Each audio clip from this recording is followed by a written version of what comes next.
If I asked you what the biggest population crisis in the world is right now, you would probably say overpopulation. And it makes sense because we have been fed that panic for decades.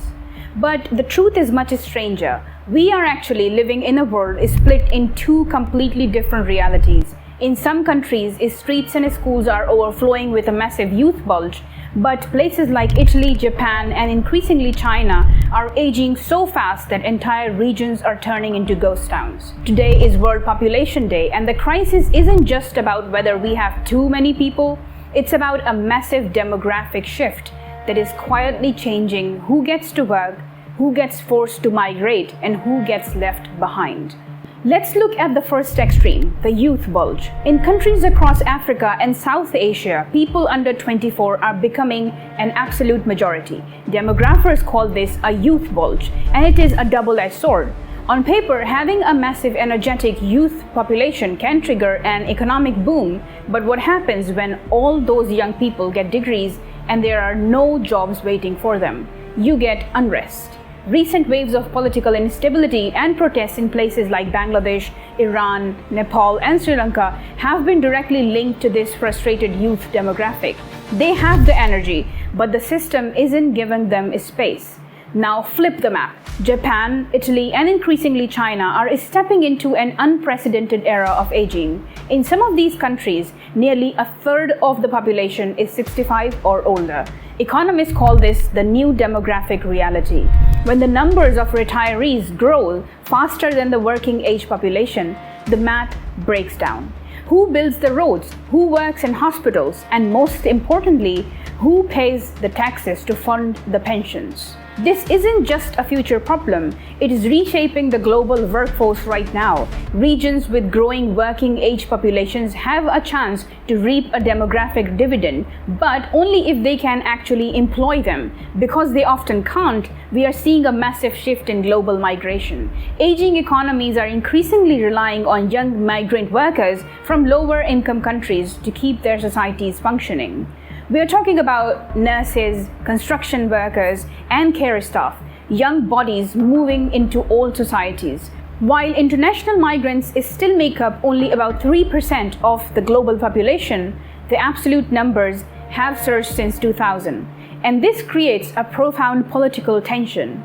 Rich countries desperately need young migrants to survive, yet this exact demographic shift has fueled a rise in nativist, anti-immigrant politics across Europe and North America. But here's the irony. The panic over population decline feels very modern, but the obsession with population control is an old story. If you rewind to the mid-20th century, the global panic was the exact opposite, overpopulation. The introduction of the modern birth control pill in the 1960s was met with a massive craze. For many, it was hailed as a revolutionary tool for women's autonomy, but for others, state-sponsored population control was viewed with deep suspicion. One of the most vocal critics was Maulana Abul Ala Maududi, a prominent Islamic thinker in South Asia. In his writings, Maududi didn't just critique birth control as a medical tool, he analyzed it as a geopolitical one. He argued that separating intimacy from reproduction at a mass scale would promote a hyper-materialistic Western mindset. But more importantly, he warned that state-sponsored population control campaigns could be weaponized to artificially reduce Muslim populations, eroding their numbers and political strength under the guise of fighting poverty. And he wasn't the only one pushing back. Feminist scholars globally began pointing out that state-run family planning was frequently coercive, specifically targeting poor women in the global south. Governments were obsessing over numbers, effectively blaming poor people for poverty rather than fixing structural issues like land inequality or wealth hoarding. Fast forward to today, and the script has completely flipped. From "we have too many people" to "why isn't anyone having babies anymore?" Fertility rates have plummeted below the replacement level of 2.1 in a huge chunk of the world. And the media loves to blame this on lifestyle choices. They say that young people are too selfish, too focused on their careers, or just don't want the responsibility. But a recent UN analysis completely destroys this myth. The global fertility slump isn't happening because young people suddenly hate the idea of family. It's happening because social and economic barriers are physically stopping them from having the children they actually want. Think about it for a second. We are dealing with historic inflation, terrifying housing crises, and precarious gig economy jobs.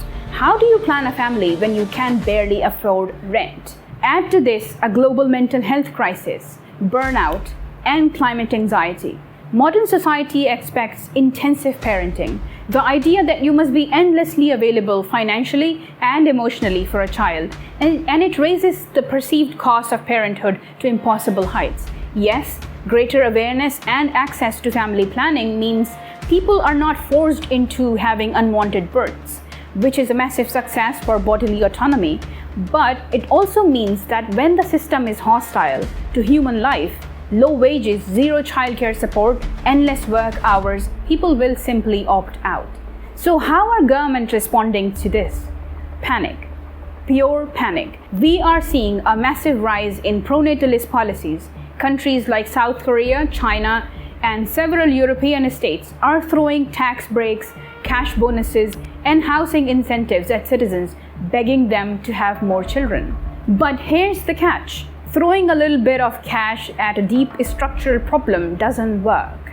Evidence shows these incentives have very limited impact if you don't fix the root causes. If workplaces still penalize mothers, if childcare is unaffordable, and if housing is inaccessible, a one-time cash bonus won't change a couple's mind. And human rights advocates are raising the alarm. When governments panic about demographic decline, that anxiety often slips into moral policing, blaming women for not doing their duty instead of addressing the economic systems that made raising a family impossible in the first place. So, where does this leave us?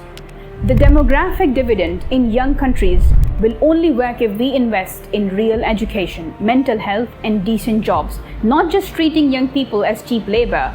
And aging societies will only survive if they rethink their relationship with migration, labor, and community care. On this World Population Day, let's change the question.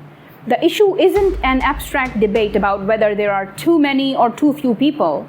The real question is, can the people who are already here, whether they are young job seekers in South Asia, migrant workers crossing borders, or the elderly in shrinking towns, live a life with dignity, security, and the freedom to make meaningful choices? Population trends are powerful, yes, but they're not destiny. How we choose to build our economies around them will decide whether these shifting demographics become a global crisis or the push we needed to finally build a fairer world.